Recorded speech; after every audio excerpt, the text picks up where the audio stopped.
may not be suitable for all audiences. How many times would you think you'd seen the show? The show? Yeah. Oh, down through the years, that'd be hard to say. Yeah. Art 101 with Mr. Berger.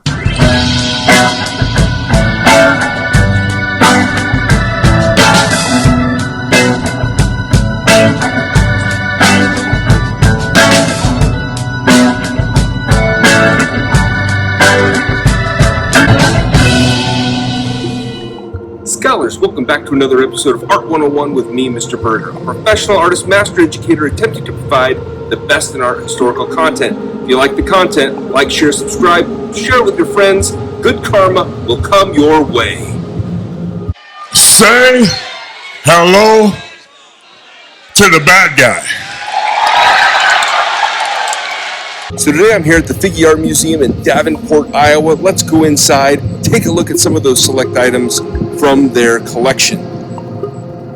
So first off, this space is just as fun to walk into as it is to explore. The FIGGE is a cultural hub for the Quad Cities and beyond, housing a wide range of works from the old masters to cutting-edge contemporary works. I'm going to take you along as I explore 11 different artworks, each with its own style and story. So let's go ahead and jump in and get started. What do we have here? We begin right here in the Iowa Gallery with one of Iowa's most beloved artists, Grant Wood.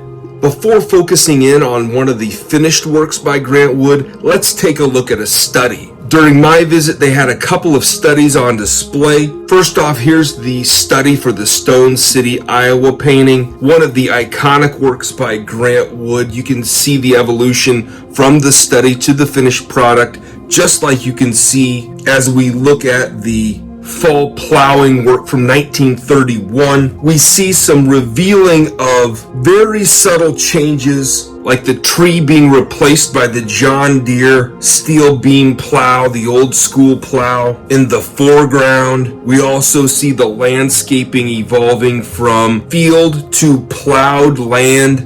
And this painting was done on location a half-mile north where Mastel Lane meets Stone City Road near Viola, Iowa. But again, the final work is much more idealized. In the 1930s, when Grant Wood painted this type of plow was nearly obsolete. So he's not doing this from a historical point of view of what was actually happening, but more of a reflection, stylistic choice within the work itself. The harmony between the land, the machinery, and the Midwestern way of life is all kind of equally balanced out.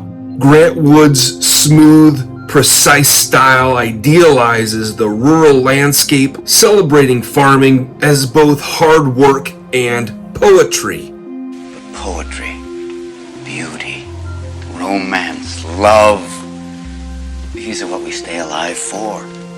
Next we have Louise Nevelson's Moonzag 3. Nevelson was known as a monochromatic assemblage artist where she would use found wood to create these works and paint them flat. And these works are absolutely dramatic wood constructions. This particular one obviously painted black, creating this bizarre abstract puzzle. She is an artist that was very much outspoken about the imbalance of power in the art world from males to females, and she had very interesting insights about the art world, once saying, when you put together things that other people have thrown out, you're really bringing them to life, a spiritual life that surpasses the life they had before.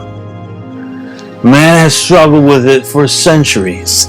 But every day, science comes closer to untangling this problem. This piece by Lloyd Schermer is literally a puzzle, a three-dimensional construction using letterpress type. Schermer is obviously an artist, but was also a former newspaper publisher and uses that typeset block from the old printing presses into his sculptural assemblages. The flowing forms in this work are inspired by the mighty Mississippi River, which runs right past Davenport. You can actually see it from the art museum on the overlooking terrace, and its history and typography merging into one, reminding us how deeply the river shapes both culture and commerce in this part of Iowa. Right in the center of the work, we have the steamboat Capital, the name of the boat, which was an excursion steamer and was often docking in Davenport and traveled up and down the rivers from the 1920s all the way till World War II. And it was mostly known for the musical acts that were on board to entertain the guests, and those would include such legends as Fate Marble, Bix Beiderbecke, and a legend of jazz, Louis Armstrong. Every time I look around, I was playing with good musicians. And I played on excursion boats with Fate Marable's band, and it was a good band. 1919 to 1921. That's where I used to meet Bix up and down that Mississippi River there on that excursion boat from St. Louis to Davenport. Taking a little bit of a step back in time, Joost Droochsloot, and I'm sure I'm butchering that, so don't comment on it, but his village fete from 1649 gives us a brushing glimpse at Dutch village life. When I first saw the work, I was very much thinking it was a Peter Bruegel the Elder, although it is not. Scenes like this one were moral lessons disguised as merriment. The message often being that too much drinking and partying lifestyle would lead to chaos. Still, the details, the humor injected into the work are way too much not to enjoy. It's almost like a 17th century snapshot of a county or state fair. You should not have smoke. You know, drawing's much better for you, and what do you know? It just happens to be time for your drawing lesson right now. Come on over here. Fast forward to 1992 and we meet with Jaune Smith, a Native American artist whose work confronts history head on. This particular work is on loan from the Tia collection in Santa Fe, New Mexico, and this is one work out of a series of works expressing the stereotypes and biased associations with the color red in relationship to Native Americans. The series, I See Red, with this one being the subtitle of 10,000 Years, is layered with paint, collage, and text. She uses the color red to emphasize the representation of anger, vitriol, a history of indigenous survival, and stereotype associated with Native Americans. It challenges us to think about how history is written and who gets to tell that story. It's not like shit. It's not even taught anymore. Like, people don't know anything. From political protest to pop culture, Moncho 1929's XOXOXO brings street art energy into the gallery. His bold graphics and layered text feel like the language of billboards and graffiti, but in this very small space.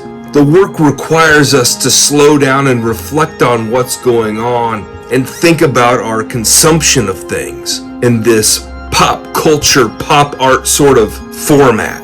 It's vibrant, it's playful, a reminder that contemporary art speaks the language of the moment. This moment was done in 2013 by an artist who found that drawing and art making was an outlet for self-expression, a lesson that so many people need to learn and recognize. Ooh, hey there, little girl. What's your name?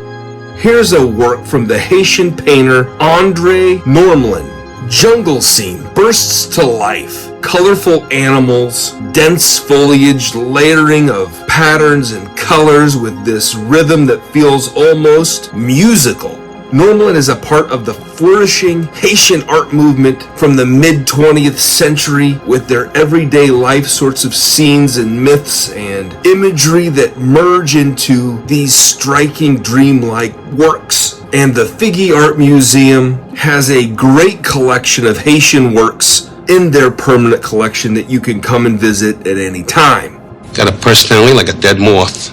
One of the quirkiest works here is the work by Adolph Rosenblatt, Imperial Motors, a unfired clay work from 1979 that is a sculpted snapshot of an auto shop. It kind of reminds me of growing up in the boat shop where my dad worked on boats and things like that in the summertime, except cars. Rosenblatt is really known for capturing these ordinary life things in clay, whether it be a diner or a shop or a gas station, and freezing this moment of American culture in unfired clay that he then goes back in and paints. And to think about how absolutely fragile this work is, and it's an absolute treat to see the work in person.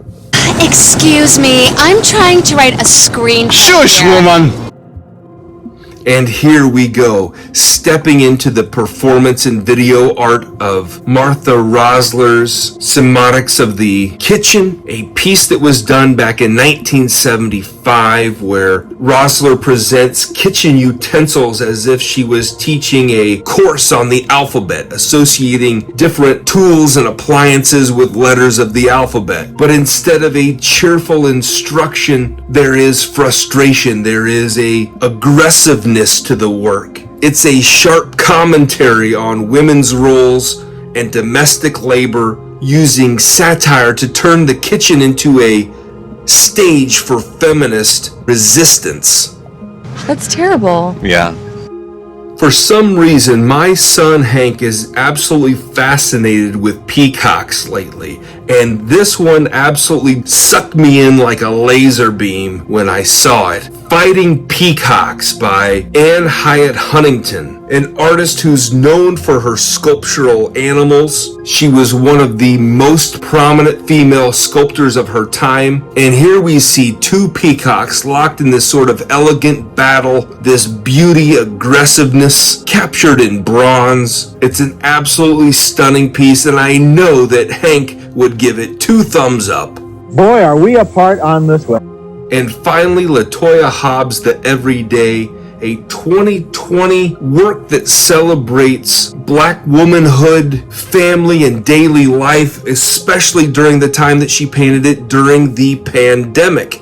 During that pandemic lockdown, she creates this work, layering texture and pattern, and in the background we see a work that she had done, a printmaking work that she had done that pays homage to one of her inspirations for art making, Alma Thomas, a great artist on her own. You can look her up later, but that large-scale portrait shows her strength, her beauty, her thought of the everyday during the pandemic, which reminds us that dignity and meaning are found not just in the grand moments, but in the daily living in and of itself.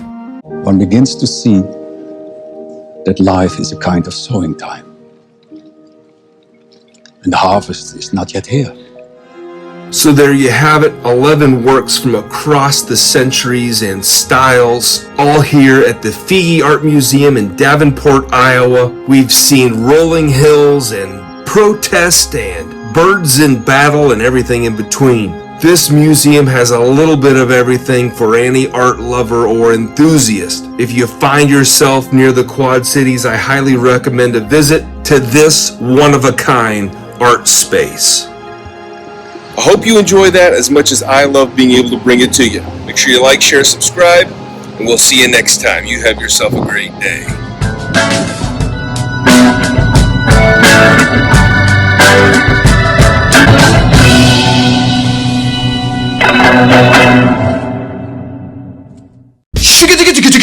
You're not hardcore unless you live hardcore.